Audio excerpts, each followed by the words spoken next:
Hello and welcome to our panel, everyone. How do the arts drive economic development in your community? My name is Michelle Higgins. I'm the manager of strategic engagement at SMU Data Arts. And I'm so pleased that you all have joined us today from across 36 states and territories. Before I introduce our experts, I will mention a few housekeeping items to get us started. If you have any questions for our panel, please pose those using the Q&A feature throughout the presentation. We will have plenty of time for inquiries at the end of our hour. If you are having technical difficulties, please refer to the chat function. We have many colleagues here that can assist you. We have also introduced a new element of support via the closed captioning feature. If you would like to activate that feature, you're going to click on the CC icon to turn on closed captioning. You will then be prompted to view closed captions via subtitles or by live transcript. You will also see a subtitles settings tab to make adjustments if you need to. And if you need assistance with this, kindly chat us in. Finally, this session is being recorded. You should expect to receive a link to the recording tomorrow along with the survey. We hope you fill out that survey. We love to hear from you, and please be in touch if this webinar brings up thoughts or suggestions about how we can be of service in your community. So without further ado, I'm honored to introduce our distinguished guests this afternoon. We have Randy Cohen. He is the Vice President of Research at Americans for the Arts, the national advocacy organization for the arts. He's been empowering arts advocates there since 1991. Randy stands out as a noted expert in the field of arts funding, research, and using the arts to address community development issues. He publishes Americans Speak Out About the Arts, the nation's largest public opinion study about the arts, and produces the two premier economic studies of the arts, Arts and Economic Prosperity, and Creative Industries, a mapping study of the nation's 675,000 arts businesses and their employees. We also have our very own Dr. Zany. She is the director of SMU Data Arts, as well as a professor of arts management in the Meadows School of the Arts and Cox School of Business at Southern Methodist University. She is an expert on organizational performance, having authored over a dozen published articles on research examining strategic factors that influence the activities of nonprofit arts organizations. Her academic research is informed by a background in professional theater production and management. Today, Zany is joining us from New Orleans, so you will not see her picture, but you will hear her voice later. And finally, we have Tim Tompkins, president of the Times Square Alliance since 2002. The Alliance is a business improvement district that works to improve and promote Times Square, cultivating the creativity, energy, and edge that have made the area an icon of entertainment, culture, and urban life for over a century. Prior to joining the Alliance, he was the founder and director of Partnerships for Parks, which works to support New York City's neighborhood parks, and which won an Innovations in Government Award from the JFK School of Government at Harvard for its work to restore the Bronx River. He has also worked at New York City's Economic Development Corporation, the New York City Charter Revision Commission, and was briefly the Nationals editor at the Mexico City News, an English newspaper in Mexico. So welcome, panelists. Thank you for your time and for being here. I will now pass it over to Randy. Good morning, everyone. Thanks, Michelle. It's great to be with you. While we're not in the right on the Gulf, we've got Hurricane Zeta, or the tropical storm now, passing right overhead. And we're just like being deluged with rain, but so far the tech seems to be holding out. Great to talk with you all today and talk about arts and the economy. I just, always like, before we get into, arts and economic impact and that type of thing, to always acknowledge, why we all got into the arts. They bring us joy, inspiration, they connect us. They really are a fundamental component of what it means to be a healthy person, and they help create a healthy community. We also know arts organizations require contributed support, funding from government, funding from the private sector, and joy and inspiration alone doesn't always feed the bulldog in that one. Our decision makers are like, yes, that and And so we need to be able to advocate effectively for the arts. And, if I was an extraterrestrial, visiting you from outer space, I came here to advocate for the arts, take me to your leader. Oh yeah, and give me one talking point. I'd make it an economic talking point because, that's the one that seems to move the gauges most. It's not the only one, but it's been a valuable one. Every year, the National League of Cities, which is a national organization for city council people, mayors, elected and appointed municipal leaders, they do a big survey of what's keeping our city leaders awake at night. And not surprisingly, economic development is, usually right up there at the top. But they break it down actually into several subcategories as to priorities, issues being mentioned in, mayoral speeches, all that type of thing.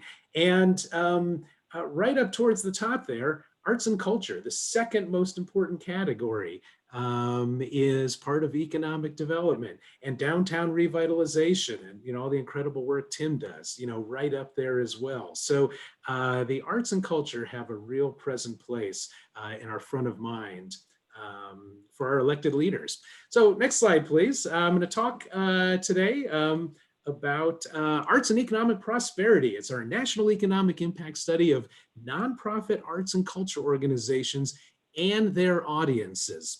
It's a big national study. We study communities at the local level. We study some states. And then we pack that up to make some national estimates.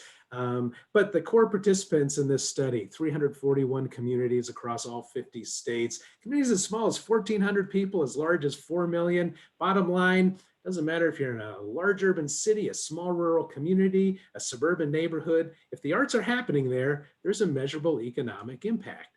And that's what we set out to do with this study. You'll see it's Arts and Economic Prosperity 5.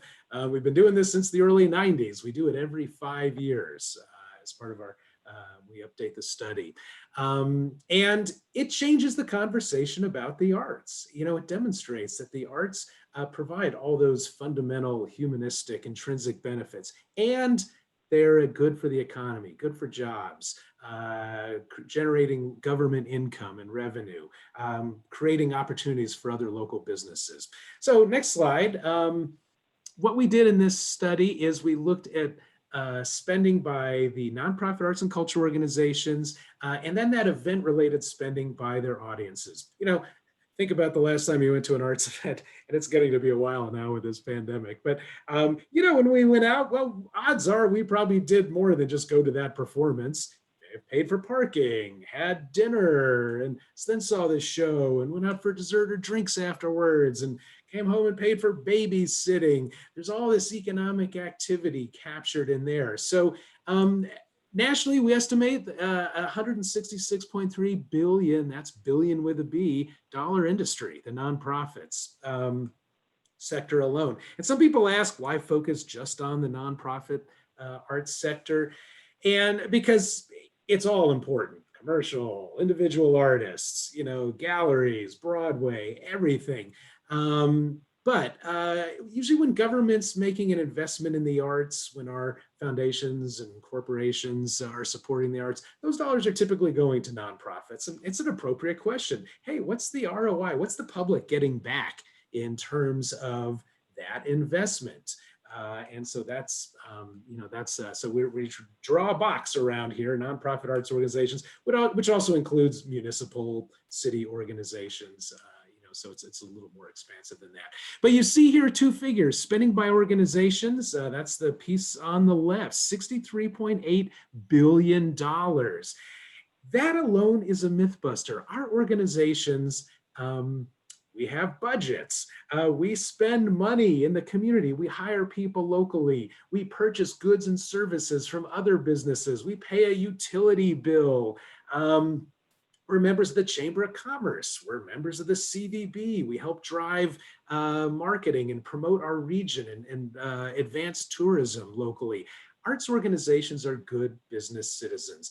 And that's something, we're steeped in it all the time, everybody on this call. But the fact is, most other people don't really think about the arts that way. It's like, oh, it's this wonderful amenity. oh yeah, they're doing these other, their businesses, they're people who are employed. Um, and then that leverages that event related spending by arts audiences, which we estimate nationally at $102.5 billion.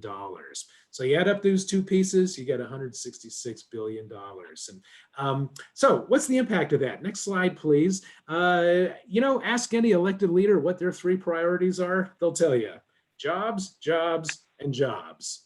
All right, so if that's their priority and they're an authorizer in our environment, that we're trying to get to support the arts industry, well, we're going to connect our cultural product to that priority for them. Nationally, 4.6 million jobs supported across the country. Now, those are jobs supported by the organizations themselves.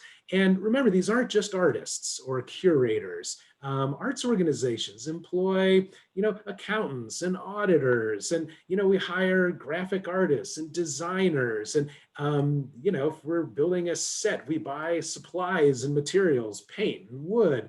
All of that economic activity supports jobs in and around the community. So the bottom line, art's not just food for the soul, but putting food on the table for 4.6 million households in this country. Next slide, please. Another area we look at is government revenue. And boy, this is so important right now. US Conference of Mayors, National League of Cities doing their own surveys of their own city leaders. Pretty much every government at every level is looking at revenue shortfalls. And this is, we're really going to see this be an ultra big issue next year. Are the arts a drain? Is that spending on the arts just disappearing? No, in fact, it gives back. $27.5 billion nationally. If you look at total government spending, federal, state, local, $5 to $6 billion. So small investment, big return. That's the arts. And what it shows and it reminds folks is that, when we're funding the arts, those dollars aren't just disappearing into some black hole of goodness. It's giving back cultural and economic benefits. Next slide, please. Now, this is where it starts to get pretty interesting, and that's the audience spending. The fact is, arts organizations have an economic impact. Everything has an economic impact. We know this. The gas station, the dog catcher's office, anytime a dollar spends money, our economists can, run after that person and, look at that expenditure and plug it into their models. But very few industries generate the kind of event-related spending that the arts do. And so as part of Arts and Economic Prosperity 5, we did 212,000 audience intercepts surveys. So a ridiculous oversample by any measure. And you can see here, the typical attendee spends an average of $31.47 per person per event, not including the cost of admission. And you can see how those pieces all break down, about half on food and, your transportation there, that'd be your parking. And so you might be looking at lodging, wow, can you still get a room for $4.48, And would you want it if you could get it? No, you wouldn't. But remember, just a percentage of people have an overnight expense. And so, that's an average. Other is always interesting. We can, you survey that many people, you find some pretty interesting others. And one of my favorites there was a farmer in Wisconsin who paid somebody $60 to milk his cows so he could go to the theater that night. Isn't that great? People are doing what it takes to get to the arts. Now, we didn't stop just there. We asked all those people, at a whole range of events, how much did you spend related to this arts event? Next slide, please. We also asked folks for their zip code because we wanted to find out, do they live in the county in which the arts event took place, local, or are they from outside the county, non-local? 34% of attendees came from outside the county. And so that's 1 in 3. Next time we finally get to go back to an arts event, and you're sitting there and you got somebody on your left and somebody on your right. One of the 3 of you is from outside of town. And look how the spending differs, $47.57 per person per event, not including the cost of admission. And then we actually asked those non-local folks another question, because we're just that annoying, which was, why are you here? glad you're here. Thank you for coming. But are you on business? Are you here visiting friends and family? 69% said we came specifically for this arts event. And then we asked local folks from inside the community attending the arts event, what if this arts event wasn't taking place? Would you have stayed home, done something else, streamed a TV show? We gave them a bunch of options. 41%, nearly half, said we traveled to a different community to attend a similar kind of arts event. So when we invest in the arts, we're investing in a product that draws people to the community and they spend money and keeps our neighbors and their hard-won discretionary dollars right here in town. Next slide, please. So, if you're one of the 341 communities, you've got your own economic impact study. But say you weren't, and you're like, I'd like to be able to begin to talk about the economic impact of the arts of my organization or the arts organizations in my community. So you can use our Arts and Economic Prosperity Calculator. And there's a link there at the bottom of this slide, americansforthearts.org/economic impact. And by the way, you can find everything I've talked about on that website. We got toolkits, sample PowerPoints, you can see summary reports of all the 341 study regions. But this calculator, what you do, it's the print's a little small there, but you essentially pick one of 7 population groups. You put in an expenditure figure, could be for your organization, could be for a group of organizations. And if you've got it, an attendance figure, and then you hit calculate, and all those boxes at the bottom are going to populate with expenditure data, jobs data. And this is a way for you to estimate the economic impact of your organization. And there's a little thing to click on, to how to talk about the data, so you can, you feel confident, in talking about the information. So you're certainly encouraged to use that as well. So arts are an industry, and that's the big takeaway. They're not a frill, they're not an extra. They improve our quality of life, they provide cultural benefits, and they also provide economic benefits. So I'll pass it back to you, Michelle. Oh, I forgot that slide. Oh, yes. I'm sorry. We talk about the economy, and obviously this is one of the huge things in getting to the other side of the pandemic. Jumpstarting the economy is going to be a huge issue. It gets people out of our homes, spending money, but the arts do something else as well. They connect us. Arts provide shared experiences in public spaces. Our public opinion survey, Americans Speak Out About the Arts, the largest public opinion survey of the arts ever conducted, 72% of the American public says the arts unify our communities, regardless of age, race, or ethnicity. 73%, the arts help me understand other cultures in my community. So as we think about, getting on the other side of this pandemic, the arts are really meeting our 2 big priorities: jumpstarting the economy, reconnecting our communities. That's the power of the arts. All right, thank you. And I think that's yep, good. That was the last slide. Thanks, everybody. Thank you, Randy. Zany, if you're with us, we'll pass it over to you. Thank you, Randy. It's always great to hear about the Americans for the Arts work. I'm going to talk about how Arts Vibrant is your community. Our intention is to stimulate thought about how cities vary in their arts vibrancy, the myriad forms that vibrancy can take, and how to target investments in arts vibrancy along a variety of measures in order to increase the supply and demand of arts and culture, but also, to Randy's point, to improve the economic and social outcomes that are secondary to the arts. The arts and culture ecosystem. So we approach this work by saying, arts organizations don't exist in a vacuum. They exist in communities.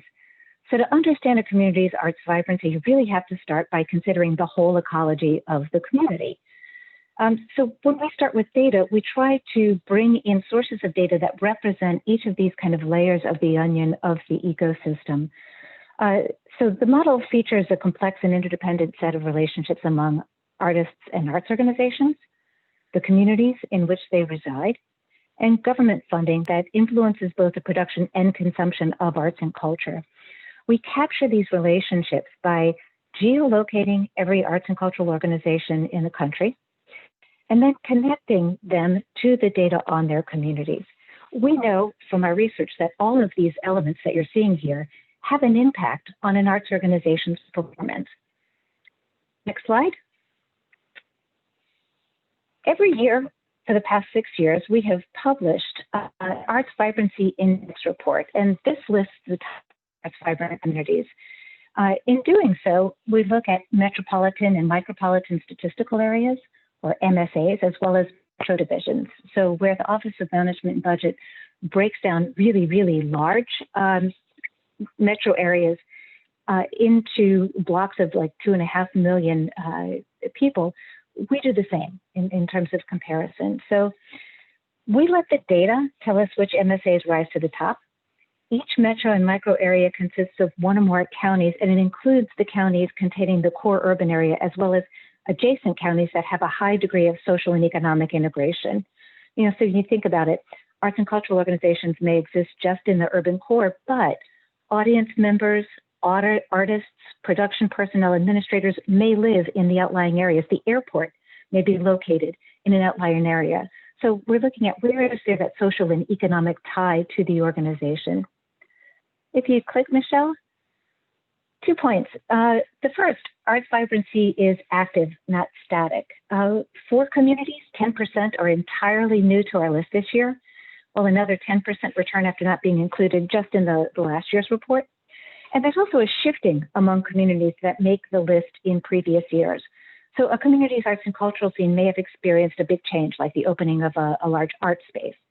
Or because these measures are all calculated on a per capita basis, it could very well be that population change was on a different trajectory from growth in arts and culture. And also this point that arts vibrant communities exist in every region. As you can see on the map, arts vibrancy isn't just on the coast, and it's not just in big cities. There's no part of the country that has the market cornered on arts vibrancy. And this finding arises naturally out of objective analyses of the data, not from us handpicking communities to achieve selected geographic representation. Next slide. So here you have the top 20 arts vibrant large communities with a population over 1 million. We provide the region as well as the population. This was published just about a month ago, or so ago. And a few points to make is vibrancy takes many different forms. So some communities have really large, impressive nonprofit arts and cultural institutions. So, think of New York. Some burst with smaller organizations and venues. Think about Austin. Others are magnets for artists or tourist destinations. Numerous art sectors are vibrant in some communities, so they may be strong in museums as well as opera, as well as theater, while other cities are capitals of a particular kind of art form. So if you look on the list, you'll see Nashville and New Orleans, which are super strong in music. All of this emerges in the data. Another point you see here is this concentration versus dispersion. So very large metropolitan statistical areas experience vibrancy through high concentration or tends to be extensive dispersion of arts and culture. So some large MSAs feature a strong concentration, like Chicago and Seattle. Both of these have other metropolitan divisions in greater MSA that appear on the list. So we see arts and culture really concentrated in that urban core. However, you have other areas like Boston and Cambridge, which are two metropolitan divisions of the same MSA, where both of them make the top vibrancy list. So you can see that concentration versus dispersion, both of people and organizations, is important to consider. And we know this based on what we've learned about the influence of distance on attendance. Next slide. Here you see a list of the top 10 arts vibrant medium communities and small communities. So we break these into 100,000 to 1 million, as well as small communities, which are micropolitan areas with a population under 100,000. The arts vibrancy's multidimensional framework and per capita approach provide insights into why two cities that may seem very different on the surface might be very close to one another within the rankings. So, for example, if you look on the medium community list, you'll see Boulder, Colorado, next to Wilmington, Delaware. Next slide, please. Here we're going to break down, and I'll share with you the measures of arts vibrancy.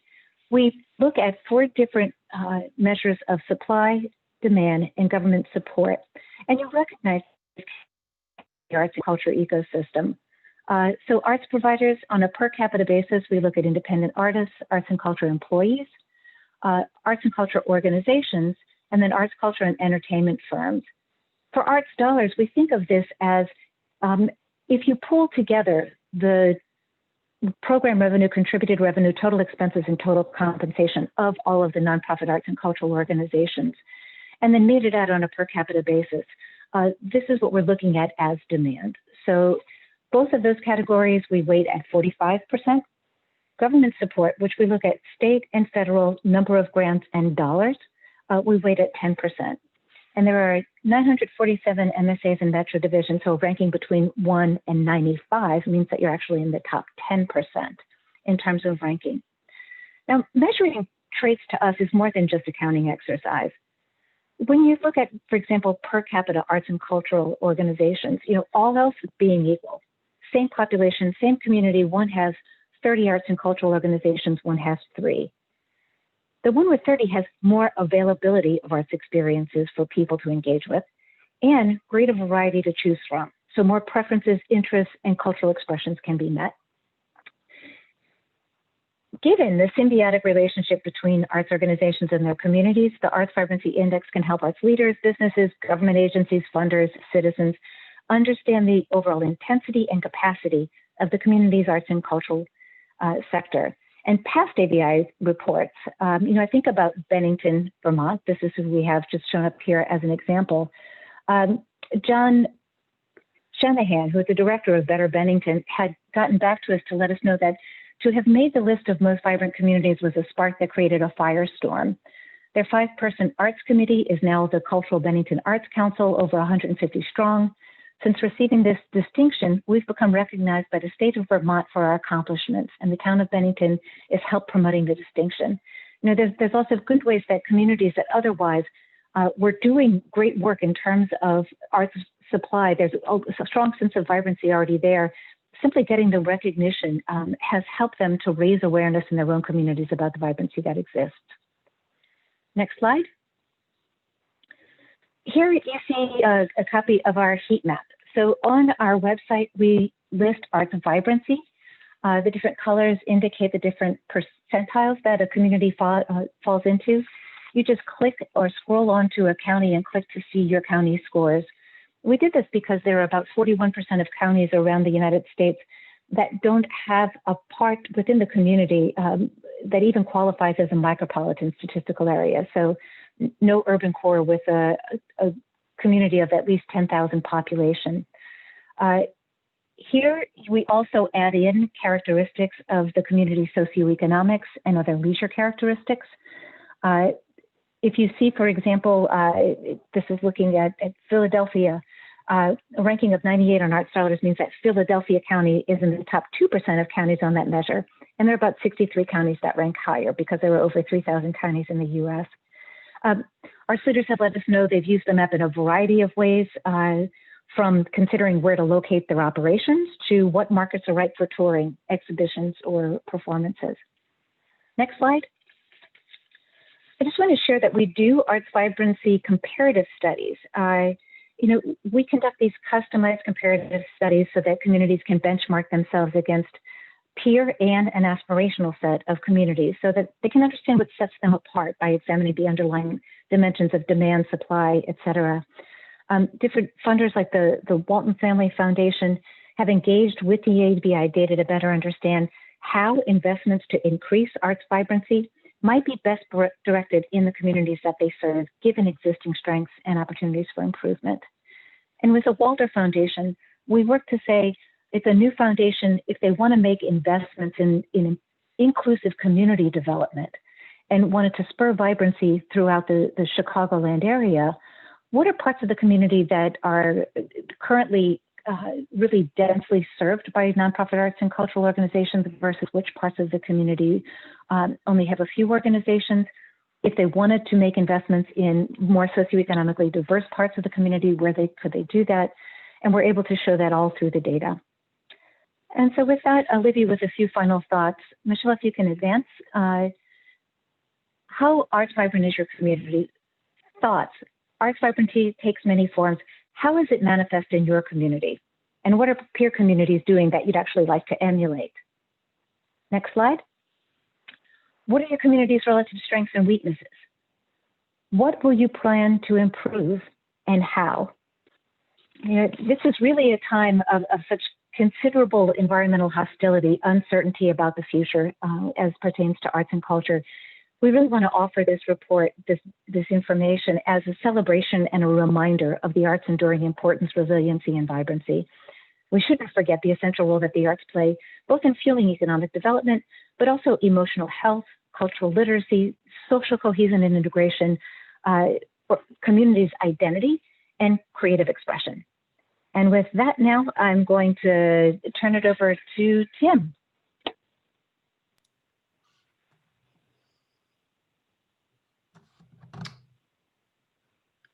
Great. And the next slide. So first of all, just thank you for those great collection of stats and stories. And Randy, I'll tell you what, to generate economic activity in Times Square, I'm going to go to Wisconsin, milk that guy's cow, and he can come to New York and see a show. We've got a great show. It's the Plastic Bag Store, very small, socially distant, appropriate performances. There aren't Broadways, of course.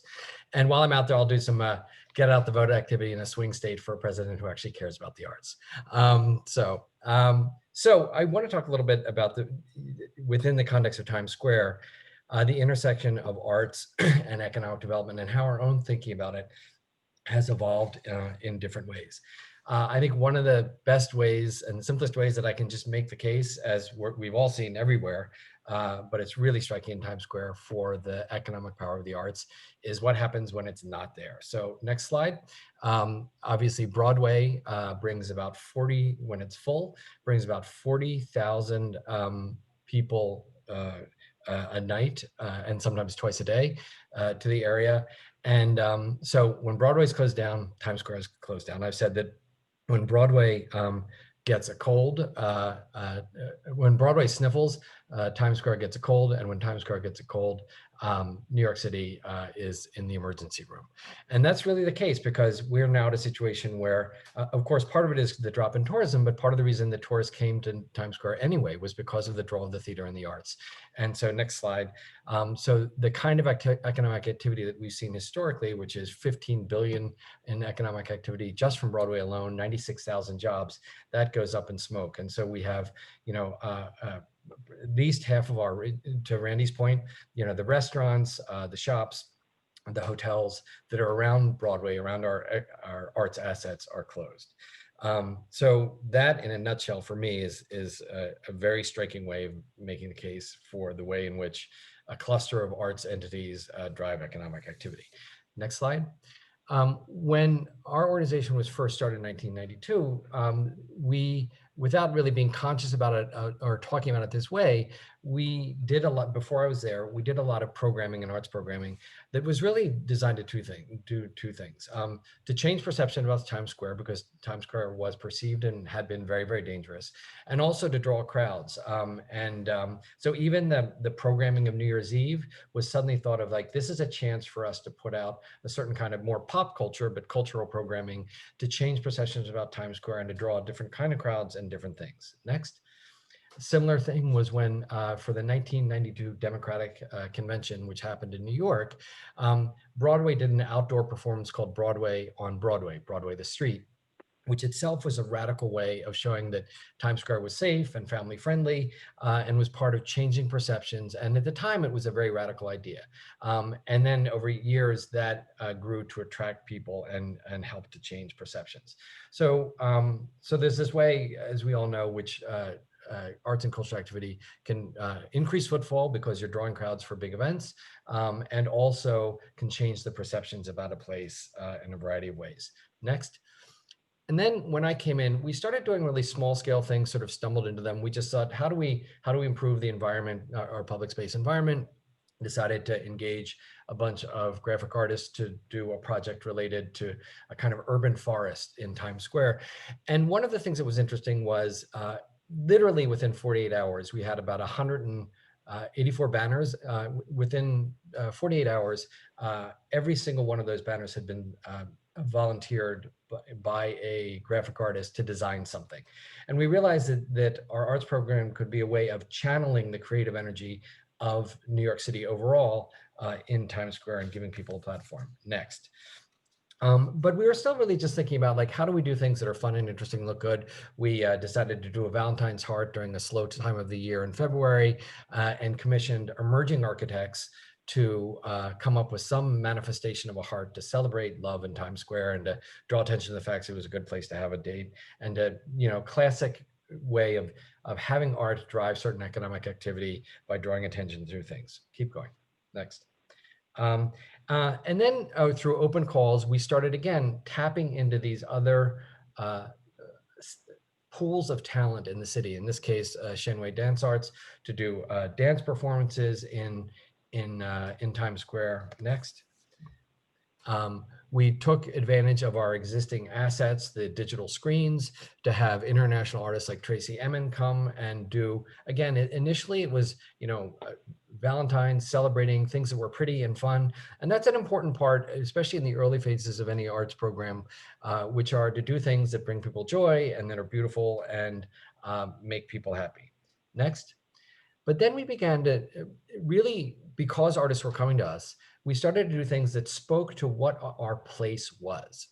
And this is where I want to get into the notion of arts can drive economic activity by nurturing a conversation about what is authentic about a place, by highlighting what the authentic cultural assets of a place are, and by moving into activism. Because if you don't have an arts program that nurtures authenticity and nurtures activism, I would argue, then you are also holding yourself back from some of the key elements of a vibrant city and an economically prosperous city. So here you see capitalism lost here in the middle of Times Square, but it was a way of having some fun and reflecting on what is it about this place, Times Square, which represents what people love and hate about cities, about capitalism, about America, and about New York, that artists can respond to. Next.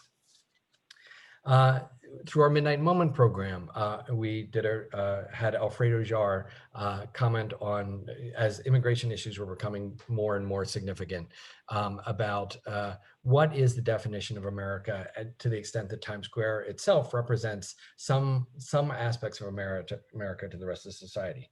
Next.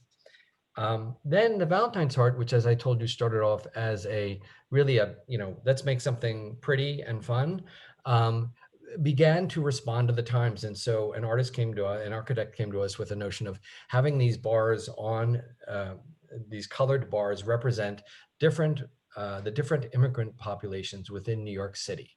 And as a way of saying that sending love to immigrants and people who are in our city from outside of this place. So we're addressing both like what is authentic about New York, and Times Square particularly is a place like many successful downtowns, where as it became successful, we started to lose some of our richness, our cultural richness, because people got priced out of being there. So one of the things that we realized we could do through our arts program was begin to invite some of the people who, through market forces, were maybe less present in Times Square back into Times Square. Next.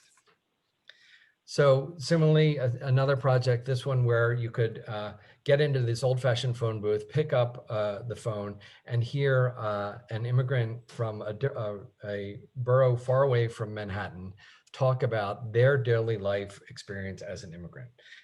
Next. And then we did a partnership with the Queens Museum and Mel Chin, a museum that's not in the core of Manhattan, where we're bringing its assets and audience to Times Square. Mel Chin did a piece that was talking about global warming and imagining this shipwreck at the bottom of the Times Square, where the seas were way above this shipwreck's head, and touching on these issues that are that are affecting our larger society. Next. And then last year, we put forth this sculpture by Kehinde Wiley, his first public art sculpture called Rumors of War, where he took the framing of a Confederate statue and had an African-American youth on that statue as a way of addressing some of the racial issues in our country. And for us, this was a way of making sure that, and I think this is true for any town square or center of a place, that is your public forum where you are discussing, or you have the opportunity to discuss what the things are that are going on in a country. So next slide. So we began to really articulate at the same time of a sense that what we wanted Times Square to be, our town square, to be a place that reflects the richness and the authenticity and the diversity of New York City. Next slide. We talked about, we wanted to be a laboratory for contemporary art in the public realm, creating conversations about Times Square and all that it represents about New York, urban life, public space, commerce, and America. And that it's a place of free expression. And the reason to do that is, again, that if what has happened over the last 15 or 20 years as our cities had become more prosperous was that they, in certain cases, became less diverse. Certain populations were heard and seen less. So how can Times Square be a platform for lesser heard, lesser known voices, lesser seen voices in a way that nurtures authenticity? Next. And furthermore, how can art be a way of nurturing the activism which is essential to address the ills that our cities face?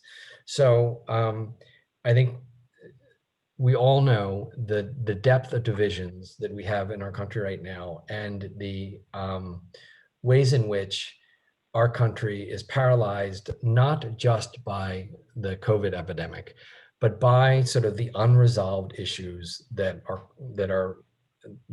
exist in our society, the unresolved issues and inequities. Next slide. And there is a very, very real way in which we can say that if we are not addressing those issues, then economic activity will not happen. So it's not only that the arts can drive footfall and changing perceptions, but arts also must address the ways in which our cities, especially our prosperous center cities, may not reflect the richness of our society. And also an arts program can, next slide, begin to be a mechanism for having us look at ourselves and look at our society and say, what needs to be fixed? How do we see something that is sick or challenged in a new way? Because if we don't, those rumors of war will turn into war.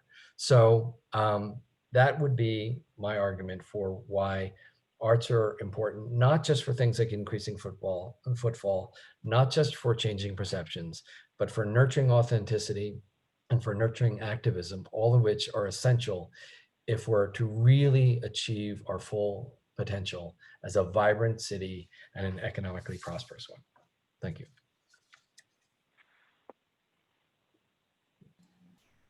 Thank you so much to Randy and Zany and Tim for sharing that research and those case studies, and for ending us on such a powerful note.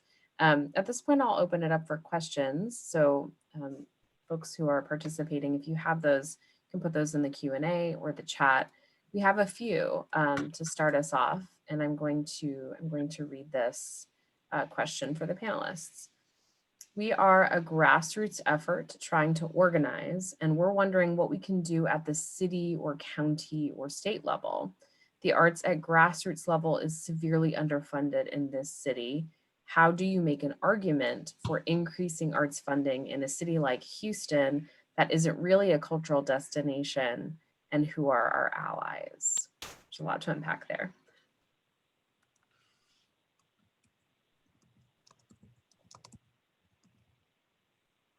Well, it's Randy. Hi, I can go first. So it sounds like, yeah, Houston's the city in question. Well, and of course, Houston is a fabulous arts city. It's so culturally rich. So there's certainly a lot of good news to talk about there.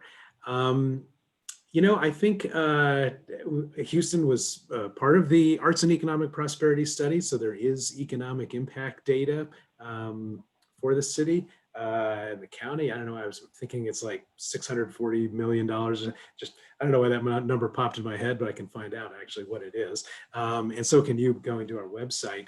I think it's, advocacy, we've got to make the case. I've got a golden rule at Americans for the Arts. No numbers without a story, no stories without a number. And you just heard a lot of great numbers, as well as some stories. Who are the authorizers in your environment? And we've got to get to those folks to help them understand the power and the impact of the arts. And so really for advocacy, you can break it down to 3 questions. What's the message? Who gets the message? Who delivers the message? And so we've talked about the message of economic development, of revitalization, reanimation, the Times Square's examples of connecting arts to community, and jobs and government revenue. There's certainly plenty of other information out there that talks about, the arts improve education and healthcare, 21st century workforce. So there's a lot of great messages. And then who gets the message? That's where you do your research and, who makes the decisions and what's important to them. And that's going to certainly impact, what message you go in. We need a quiver full of case-making arrows, right? I mean, we got to be able to talk about jobs and, education. And then who delivers the message? Obviously, we're the usual suspects in the arts, but we've got boards of directors with community leaders and business leaders. We've got neighbors, there's school principals and hospital CEOs. Who else can we bring to make that case also? So, there's a lot of great content. There's a lot of great culture. There's a lot of great stories in Houston, and it's a city that's got a lot of great research as well. I think working with the Houston Arts Alliance is certainly a good place, to build, your advocacy machine. And this is Zany. I would echo what Randy said, just thinking about, best approaches. I think there's always strength in numbers. So any individual organization, think of who else could you bring to the table? What kind of coalition, how can you kind of amplify the voice? And making sure that you do leverage your network of getting board members, not only of your organization, but who else do they have within their networks that can help to tap into whether it's local or state legislatures to try to bring that awareness. And then think about what is the angle that we want to achieve? Is it simply a matter of dollars? Is it a percentage of allocation of state or local budget? Of have that clarity of message. Not only, yes, the arts are important and they are absolutely imperative for economic development and economic impact, but also the question of, in the end, this is what we want to achieve, and then kind of structure your approach to them leading towards whatever that end goal happens to be. Great, thank you, Randy and Zany. Tim, this looks like a question for you, so I'll pose this one to you, although anyone can jump in. How important are relations with newspapers, and how can art and journalism help each other? I think it's a great question. Well, first of all, is just how important are newspapers? They're critical to our entire democracy, and so anything anybody can do to support newspapers is great. And I think that obviously it's a mechanism for just getting the word out for what we're doing. So one of the things is it has simply been a way in which we draw greater attention to our programs. And one of the things I always think about in Times Square that I think is relevant for everyone and that we've all experienced in the Zoom era is thinking about the analog experience of whatever the art is that's being offered, but what's the digital extension of that? And so I'll broaden the term newspaper to just sort of, media outlets that are sharing our platform for some portion of our content. We had an outdoor program called Best of the Buskers, where we had Broadway musicians performing work that they had composed by themselves. And it used to be out in our public plazas. And then it was and then it was all online. And a really critical thing in terms of how we got the word out about that was through the sort of targeted press of the hardcore Broadway fans, whether it was Broadway.com or Playbill or other things like that. So that's one thing, is it's a critical thing for just sort of expanding one's audience, especially virtually and digitally. And the second thing is, for us, especially because we are a business improvement district, an economic development entity, and we're not a traditional arts entity. I think it was very important for us to get coverage in serious art outlets and to get within mainstream publications reviews from serious art critics for our programs, for us to be taken seriously, which within the art community, which allowed us to have partnerships with art entities like the Queen's Museum, but also to draw artists themselves who said, am I just going to be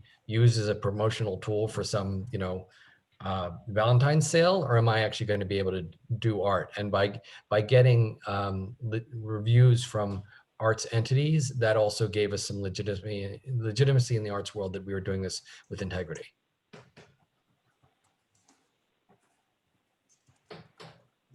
Great, thank you, Tim. For the sake of time, I think I've got two more questions for our panelists. Zany, we've got some specific ones about arts vibrancy, but they apply certainly across the board. So the specific question is, would you consider measuring arts vibrancy in rural states? The arts in rural areas are egregiously underfunded. And it sounds like this person is expressing a challenge with making the case for arts vibrancy there. So I wonder if you could talk a little bit about how our work intersects with rural communities. Certainly. Part of the reason why we provide the online heat map on a county by county basis is so 0.6% of the U.S. outside does not have even a micropolitan area, these really rural areas, can look at vibrancy within their county. So the data and the information is there, and we do see vibrancy throughout the country. We see vibrancy in many rural areas. So, encourage you to take a look at the heat map, find your community, click on it and look at the data that's there. And if you want to drill down further than that, to get in contact with us and let us know what additional information we might be able to provide. And I think narrative, this notion that the arts are something just for the city is just on the coast, when we know the fact of the matter is that the arts exist wherever it's moving throughout the United States. So it's just a question of data that supports whatever kinds of asks and awareness you want to be able to create within your community. There are success stories throughout the country.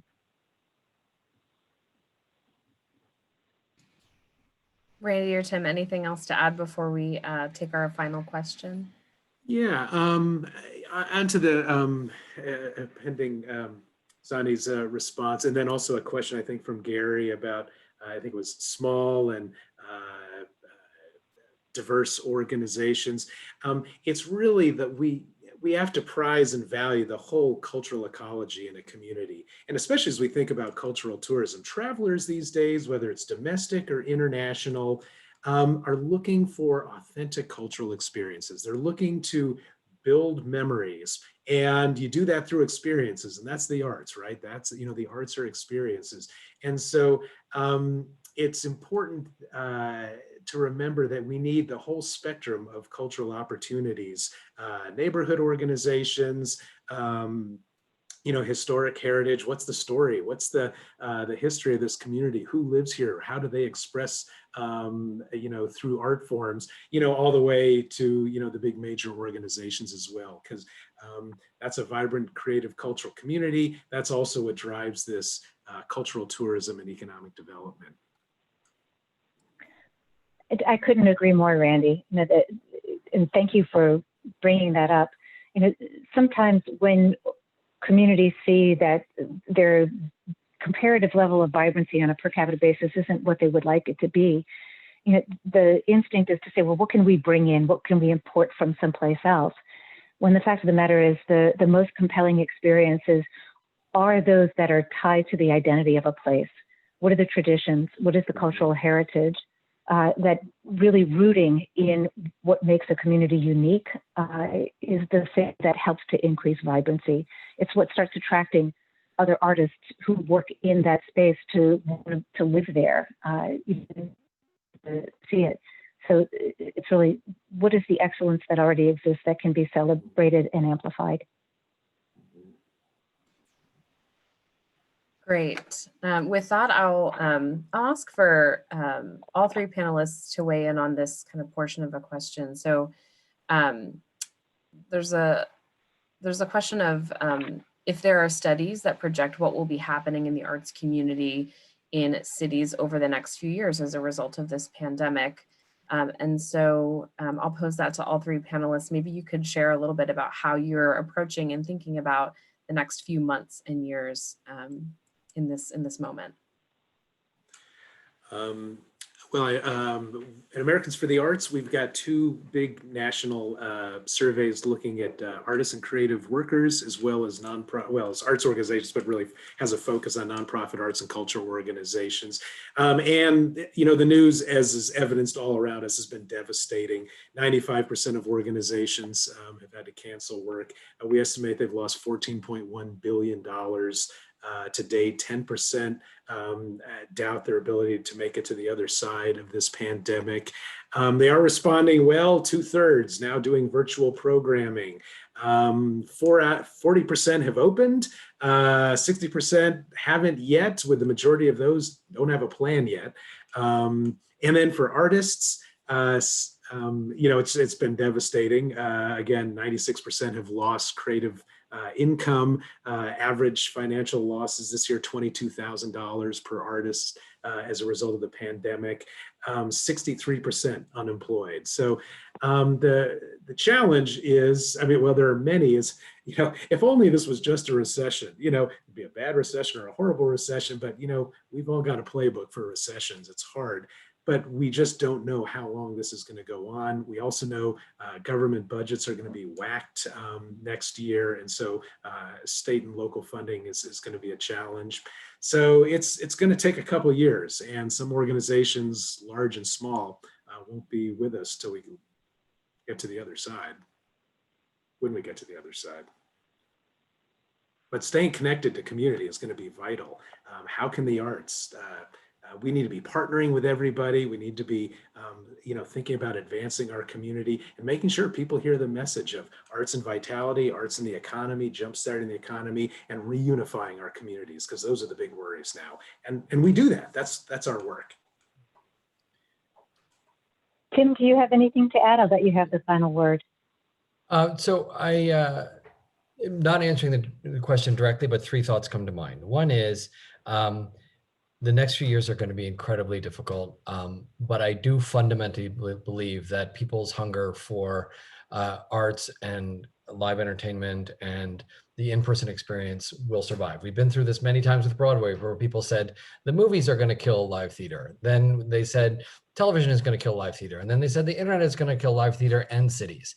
There is always an appeal and a need for these visceral experiences that are different from what one gets just digitally. Secondly, I think that with the economic downturn presents opportunities. As we all know, artists have been sort of priced out of cities and more expensive places with prosperity. One of the few good things about the economic downturn is that it will be less expensive and there will be more space available for artists to activate and use, and to be able to create communities in a way that they did, for instance, in New York, in the 70s and 80s, when it was very different economically. And then the third thing is, I think it all depends on what happens next Tuesday, but we all need to advocate for a kind of vision that's like the WPA, where there are resources put not into like building highways, but into employing artists directly on a huge scale as part of anyone's economic recovery plan.